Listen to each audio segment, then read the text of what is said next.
कलयुगी बेटे ने मां को पीटकर घर से निकाला, अब वृद्ध दर दर की ठोकरें खाने को मजबूर। कानपुर से एक दिल दहला देने वाली घटना सामने आई, जहां एक मां ने उसी के बेटे ने मारपीट कर उसे घर से निकाल दिया।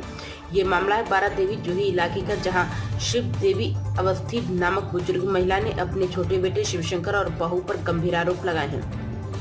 शिव देवी का कहना है कि उनके पति का पहले ही देहांत हो चुका है और अब उनका सहारा सिर्फ उनके बेटे थे। बड़ा बेटा मोहन हरिद्वार में बैरागी जीवन जी रहा है, जबकि छोटा बेटा उनके साथ कानपुर में ही रहता था।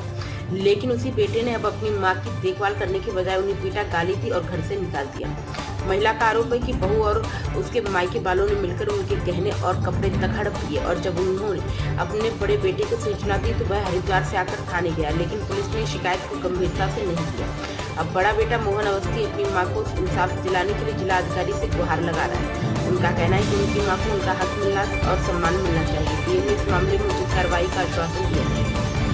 ऐसी घटनाएं समाज के लिए शर्मनाक उदाहरण बनती जा रही हैं। सवाल ये है कि जब बेटा ही भरोसे के लायक ना रहे तो बुजुर्ग कहाँ जाए।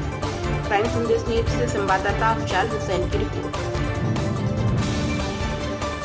हाँ, आज मैं मोहन अवस्थी मैं आज डीएम कार्यालय आया हूँ अपनी माँ के लिए, क्योंकि मेरी माँ को प्रताड़ित किया जा रहा है लगभग 7 सालों से। किनके द्वारा प्रताड़ित की? ये शिवशंकर अवस्थी और इनकी पत्नी के द्वारा, बोलचाल के द्वारा और इनके ससुराल पक्ष के द्वारा प्रताड़ित किया जा रहा, सिखाया जा रहा। मेरे भाई को दारू पीने के लिए पैसा दिया जाता है, वो रोज आके मेरी माँ को मारता है, जुआ खेलता है। उसके सारे गहने बेच दिए और सारे गहने बेचने के बाद उसके बैंक से जो उसकी पति की, स्वर्गीय पति की जो पेंशन आती है वो भी गर्दन दबा दबा के निकाल लिया, दस्तखत करा के, और उसके कान आन सब पर्दे फाड़ डाले और आंखों में जो हमने आंख भी बनवाई थी उसकी भी आंखों की रोशनी चली गई और शारीरिक रूप से प्रताड़ित करके मारने के बाद कई बार मैं किरवाई नगर थाने गया। किरवाई नगर थाने में मेरी ना सुनवाई होने के कारण मैंने डीएम जी के पास मैं आज पेश हुआ और मैं डीएम आवास के पेश होने के बाद डीएम जी ने मुझे सांत्वना दी कि आपकी कार्रवाई पूरी हो गई।